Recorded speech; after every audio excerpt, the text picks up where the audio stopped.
All right, Rodney Stepp, the creator of the C19 Experience. Yes. This has been some ride, hasn't it? I call it a journey. Yes. I've been referring to it as a journey. Absolutely, and what a journey it has been. There's been so much that has happened inside of the C19 Experience, but the C19 Experience would not have even existed had it not been for your journey with COVID. So let's talk about how COVID entered your life. What was going on right then?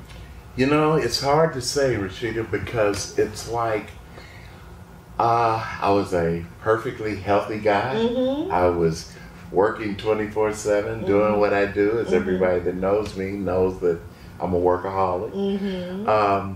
And all of a sudden, it was an all of a sudden thing. Started feeling ill for a couple of weeks maybe, and before it really conquered me, so to speak. Mm-hmm. And man, I mean, I was playing music. The city shut down. Mm-hmm. When they shut down, we did this one concert. It was for a church. It was for Allen Chapel. Mm-hmm. We were helping them to raise funds to put a new roof on the church. It was Okay. a Men in the Fire concert. Mm-hmm. And we almost canceled because, you know, they said shut everything down, whatever. Yeah. But we went ahead and we did the concert. That Friday we was in the church, we set up. That Saturday we did everything, and that was March the 14th. Okay. As far as the timeline goes. Mm-hmm. My last Toaster concert was March the 11th at Okay. Britton Tavern. Okay. So I'm thinking somewhere between those two Mm-hmm. things is where COVID kind of came into my life. Okay. And it goes on from there where actually there was a couple of members of that church of Allen Chapel Mm-hmm. that did not make it from COVID. So they found also out- had COVID. Yeah. Okay. We found out that one of the guys who had helped us set up Mm-hmm. and one of the elder members of the church, female elder member, Mm-hmm. had passed. Wow. So, you know, Yeah. that's where we think my journey began. Okay. Okay. So what made you seek medical help? What happened with your body? What was that experience? What was going on with you that made you say, I need to see what's going on? Well, to be totally honest with you, I was defiant. Were you? If it hadn't have been for my wife and close friends, I probably would not be sitting there talking to you right now. Wow. Because the story goes basically on March 21st, and I have these dates down pat. Uh-huh. On March 21st, Stacy McCracken and I did a friend of mine's mother's funeral. Mm-hmm. In fact, the owner of this facility Oh, wow. that we're in today Mhm. was his mom's funeral in Louisville, Kentucky. Okay. And we, Stacy and I went there. I was sick that day when I left. I had been sick maybe all week. Mm-hmm. But, you know, especially males, we're like, oh yeah, that's nothing. Mhm. I'll be okay tomorrow, you know. Mm-hmm. And by the time I got back home, my wife said that I went right to bed. I had fever. Fever was steadily going up. Mm-hmm. I didn't want to do anything, didn't want to eat anything, drink anything, do anything. Mm-hmm. And she kept trying to get me to go to emergency. I wouldn't. Mm-hmm. She called three of my friends. She called Jay Majors. She called David Edge Posey. She called Eric Durrett. She called 4 people. Mm-hmm. And the last one was Steve Cooper, the guy that's behind the camera Mhm. today. And Steve threatened me with bodily harm, so to speak. Oh, you know, okay. Wow, just the real threats. Yeah, Okay. yeah. Okay. And, you know, if I didn't get up and obey my wife and go to emergency. I finally did get up that Monday morning. Okay. because I was just tired of hearing her say I need to go. Thank God I went. Yeah. I'll never forget the day I walked in the hospital and her face when they told her, because you know this was new. Right. That she couldn't come in. And her face was like, wow, you know, I mean, I'm just dropping off my husband. You know? Yeah. And she didn't see me again for 2 months. Wow. You know? And I had been in a couple hours, and they came. I remember them coming in and telling me I had COVID. Mm-hmm. It took a while for them to be able to get me a room. I stayed in emergency for a while, and almost from that point on, everything was a blur. Yeah. It's blank. I have no recollection from there.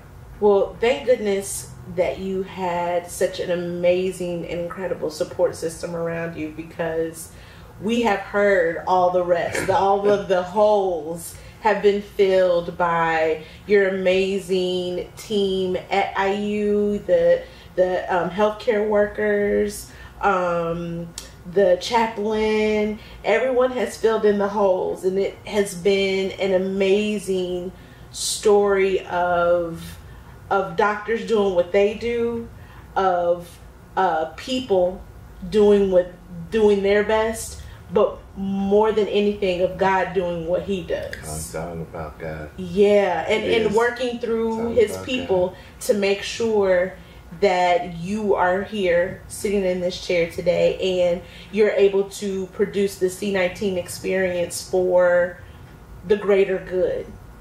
So tell me about recovery.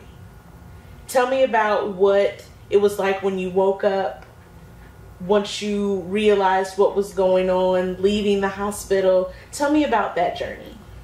From what I started remembering, of course, when I first woke up, I don't know if any of the doctors, they probably told on me, but all I wanted to do was go home. Yeah. I wanted to go home. I didn't know who I was, where I was, and why I was there. I didn't.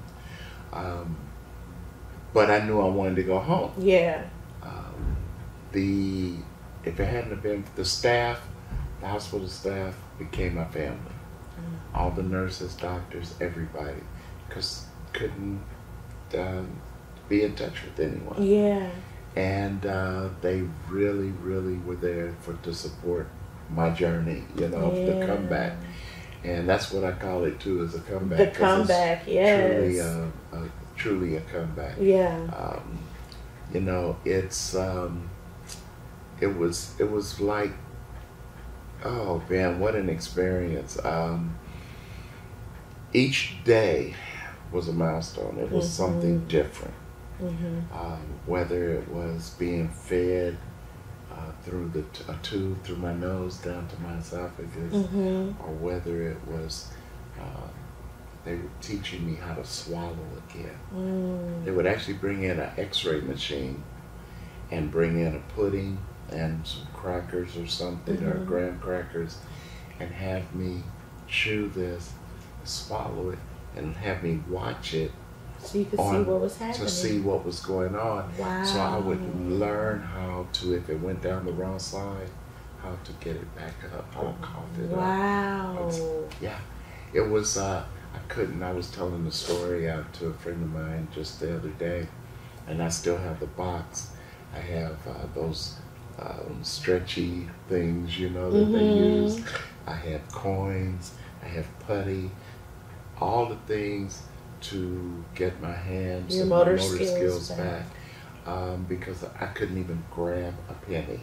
Couldn't, you know, my hands, they were shaking like you wouldn't believe when I would try to grab something. And I had been flat on my back for the most part. It was over 3 weeks before there was an attempt to even try to get me up. Wow. So it was a journey. Yeah. It was a journey. So what happened to make the doctors say, okay, it's okay for him to go home now? Had your body recovered? Well, actually, they didn't. Oh. I was probably forcing the issue more. Okay. The doctors were kind of like, okay, we got to maybe we ought to put him back on the drugs because he's unstable, you know. Because I remember kept asking Dr. Biggerstaff, when can I go home? He said, well, you're going to have to go through therapy and this and that. And so then they worked feverishly. They recommended that I go over to community rehab. Okay. And I finally, but there were conditions. There were things that I had to do before I could be released to go to rehab. And one of the conditions was they said, you need to walk the entire 5th floor of this unit. Oh, wow. And if you can walk the entire 5th floor, we will consider sending you to rehab. They really, in my heart and mind, I don't think they were really ready to release me yet. And they probably didn't think that you could walk that 5th floor, so. And I walked that 5th floor. Wow. It was tough. Yeah. But you know what? I was not. You were determined. I was. And I walked that 5th floor and they just was like, wow. You know, because when I couldn't walk, I couldn't talk, I couldn't eat. I mean, there were so many different stories I've heard now. Yeah. Dr. Campbell tells a story about me and this popsicle. Oh. I don't know if she... No, tell us the story about the popsicle. Well, I developed this habit of ice. All of a sudden, I never chewed ice. Never. Not like that. And when I woke up, I always wanted ice because I was always thirsty. And so the nurses, they were great at it. They kept me with containers just full of ice. You know, got the ice, cubed ice or whatever, you know. And they kept me with the ice, and it was so funny. So all of a sudden, I got into this popsicle crave. I wanted a popsicle. So they said, Mr. Stepp asked for a popsicle. And we got to find the popsicle. Boy, the niece happened to be on duty and had come up to see me, and Dr. Campbell, you know, and she has to really be the one to tell it, but she said, that popsicle went everywhere but in my mouth. Oh, no! She said, you know how Rodney prides himself on the way he looks and stuff. And he was like, that popsicle was all on his chin, all on his chest, because I couldn't. You couldn't hold it and stuff. But I tried. You wanted that popsicle. I tried. Wow. Yeah, but you'll have to tell you that story. I will ask. I will definitely ask. So you get yourself, with sheer determination, around that 5th floor, and they say, okay, we're going to go ahead and let you leave. Tell us about that last day. Well, I was still there probably close to almost a week. After that? Okay. And, but then that last day was so monumental. It was, the memory of it is still, and the videos. There are videos, I'm sure, that will show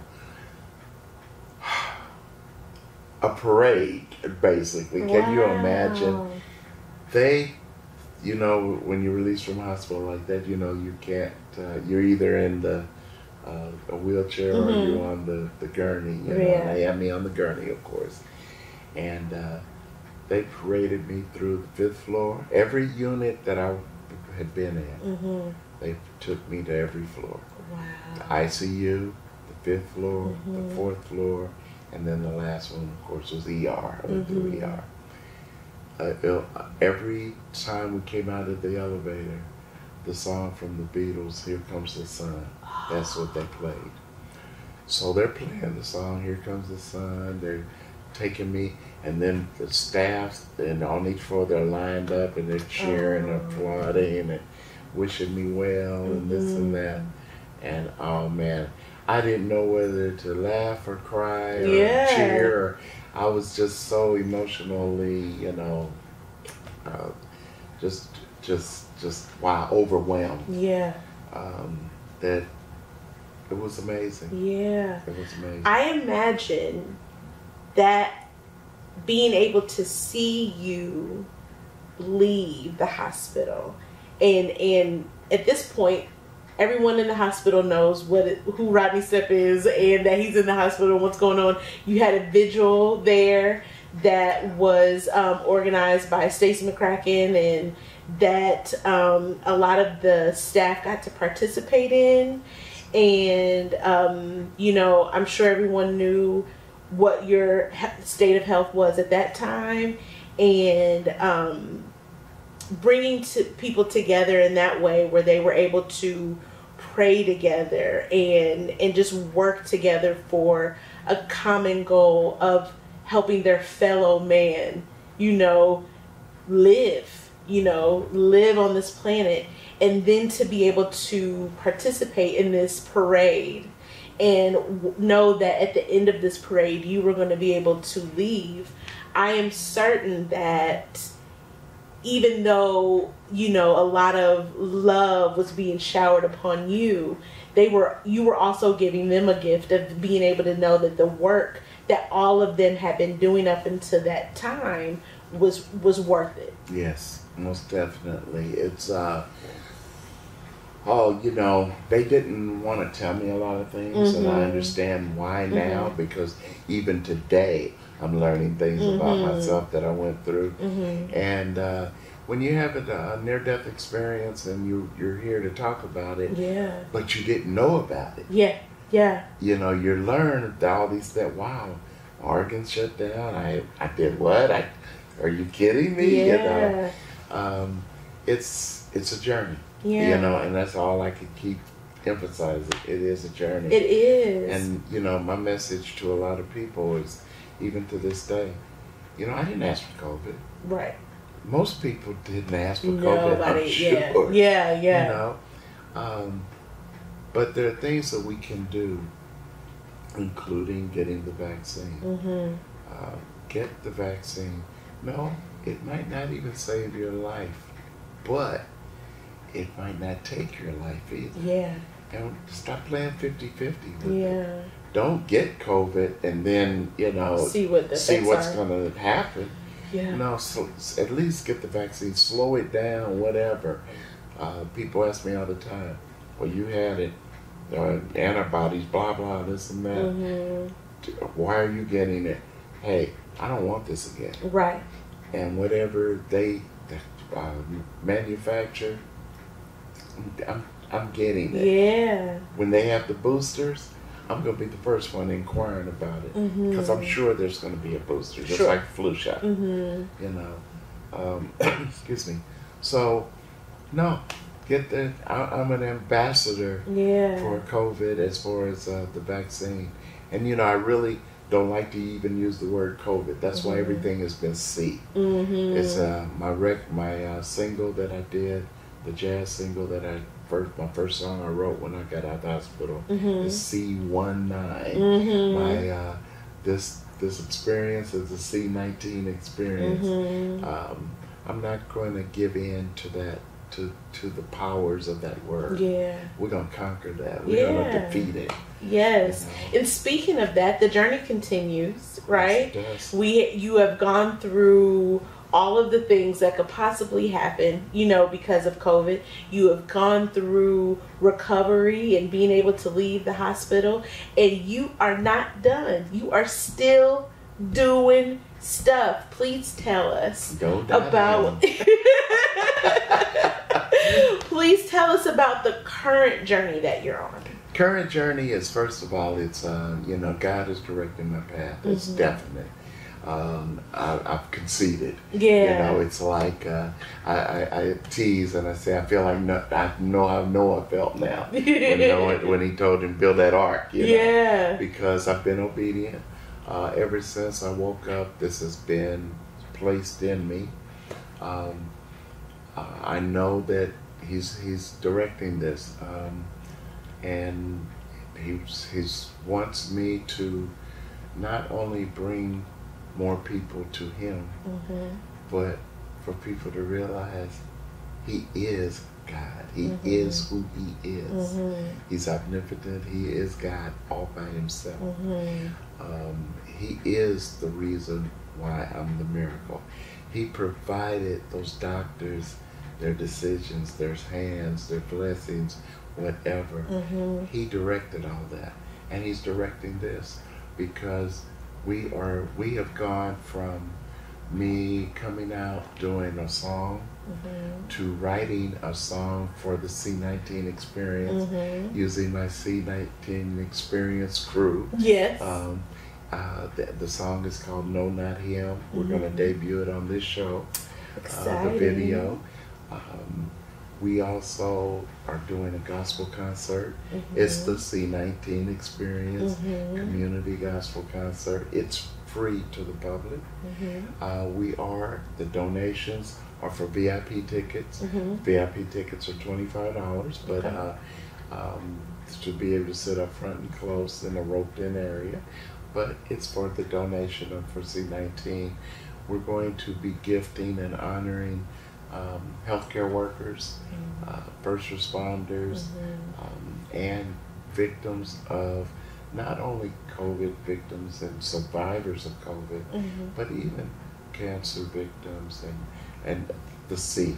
Yeah. I'm concentrating on the sea. And we pray that this turns into a complete foundation in the future. Yeah.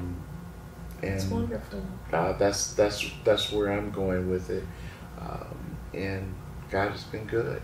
Everything so far, the music video, the TV documentary, the gospel concert, and then the giving back.